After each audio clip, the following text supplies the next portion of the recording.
हम लोग पढ़ रहे हैं, हमारा पाठ है आज हम और हमारी फसलें। तो इस फसल का एक छोटा सा हिस्सा आज हम जानेंगे। पूरा पाठ तो नहीं हो सकता है, थोड़ा सा हो सकता है।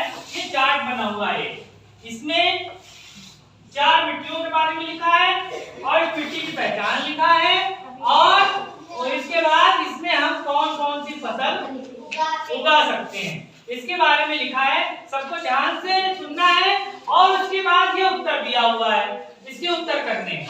जब आप इस प्रश्न ये समझ लेंगे तो आप आसानी से इस प्रश्न के उत्तर दे सकते हैं और ये इनमें से 2 या 4 नंबर का पेपर में जरूर पूछा जाएगा और नहीं पेपर में आएगा इस पाठ की आपको अच्छे से जानकारी हो जाएगी। तो आज हम ये थोड़ा सा ये मतलब एक हिस्सा आपको बताते हैं, बाकी इसके आगे जब अगली क्लास लगेगी तब बताएंगे। आज की क्लास में ये है कि ये मिट्टी दी है, तो पहली इसमें मिट्टी दी है बलुई मिट्टी। कौन सी मिट्टी दी है बच्चों?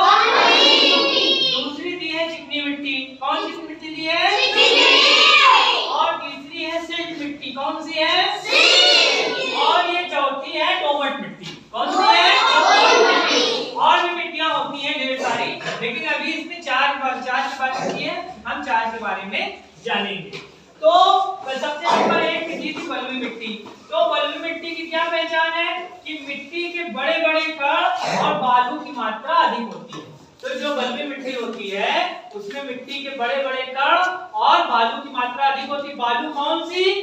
सफेद वाली, जो लाल होती है उसको तो मोरम कहते हैं ना। सफेद वाली बालू यानी कि इसमें जैसे भी पानी आनी डालो आसानी से सोख लेता है, समझ गए? तो और ये मिट्टी ठंडी रहती है बालू की वजह से। अगर जब गमले में कोई पौधा लगाए हैं बालू मिला देते हैं उसमें ज्यादा काई नहीं लगती है, समझ गए? तो इसकी मिट्टी की पहचान है, या पूछेगा बलुई मिट्टी कैसी होती है तो उसमें बताएंगे कि मिट्टी के बड़े बड़े कण होते हैं और बालू के मिट्टी के बड़े बड़े कण और बालू अधिक मात्रा में होती है। ऐसी मिट्टी बलुई मिट्टी होती है। इस बलुई मिट्टी में हम क्या लगा सकते हैं? हम इसमें तरबूजा बो सकते हैं, खरबूजा बो सकते हैं, बाजरा बो सकते हैं, आलू बो सकते हैं, मूंगफली बो सकते हैं और भी बहुत सारी चीजें इसमें हम बो सकते हैं। फिलहाल तो हमने इतना बताया। तो आपसे पूछा जाएगा कि बलुई मिट्टी में क्या लगाएंगे? तरबूज, खरबूज, बाजरा, आलू, मूंगफली, ठीक है। अब दूसरे नंबर पे आते हैं चिकनी मिट्टी। चिकनी मिट्टी कैसी होती है? मिट्टी के कण छोटे, बालू की मात्रा अपेक्षाकृत कम। मिट्टी के छोटे छोटे इसमें कण होते हैं। कैसे होते हैं? छोटे छोटे और बालू की मात्रा कम होती है, बहुत कम होती है, ठीक है। जैसे कि बलुई मिट्टी में बड़े कण होते हैं मिट्टी के और बालू मात्रा ज्यादा होती है, उसी तरीके से बालू मात्रा। अब हम इसमें लगा कर सकते हैं गेहूं, चना, मटर, जूट, ये सारी चीजें इसमें हम बो सकते हैं या ये सारी चीजें इसमें उगती हैं, ठीक है। अब आगे तीसरे नंबर पे सिल्ट मिट्टी। ये मिट्टी भाई कैसी होती है? महीन कण वाली जो मिट्टी होती है, महीन कण वाली जो मिट्टी होती है वो सिल्ट मिट्टी होती है, समझ गए? अब इसमें हम क्या लगा सकते हैं? इसमें धान, इसमें गेहूं, गन्ना, कपास, दालें, जो भी हमारी दालें हैं, दाल, अरहर की दाल, मूंग की दाल, ये सारी चीजें हम सिल्ट मिट्टी में उगा सकते हैं, समझ गए? अब उसके बाद आ गए हमारे दोमट मिट्टी। दोमट मिट्टी क्या होती है?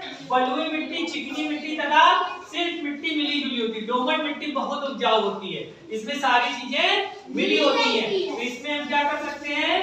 धान, कपास, गन्ना, तिलहन, दलहन, सारी दालें, सारे तिल, ये सारी चीजें और इसमें हम बो सकते हैं। ये चौथी मिट्टी हो गई। 4 मिट्टियों के बारे में हमने आपको बताया। अब हमारा प्रश्न क्या कहता है? हमने इसको समझ लिया। अब हमारा प्रश्न क्या कहता है कि दिए गए चार्ट में, सुनो सब लोग, उसका उत्तर लिखना है।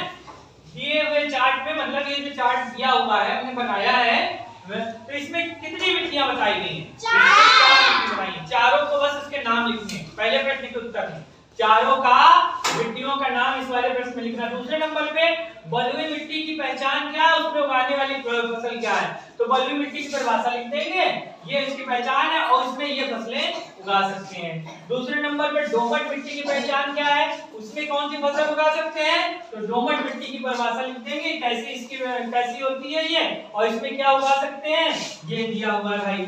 फिर उसके बाद दिया सिल्ट मिट्टी की पहचान, तो सिल्ट मिट्टी की पहचान लिखनी है और उसके बाद उसमें कौन सी फसल उगाई जाती है ये लिखना है। उसके बाद चिकनी मिट्टी की पहचान लिखनी है और चिकनी मिट्टी में कौन सी फसल उगाई जाती है ये लिखना है और इसको लिखकर और याद करना है। और कल हम इसके आगे पढ़ेंगे कि कौन कौन से सीजन में, कौन से महीने में कौन सी फसल बोई जाती है और कब काटी जाती है, ये आपको बताएंगे। ठीक है, समझ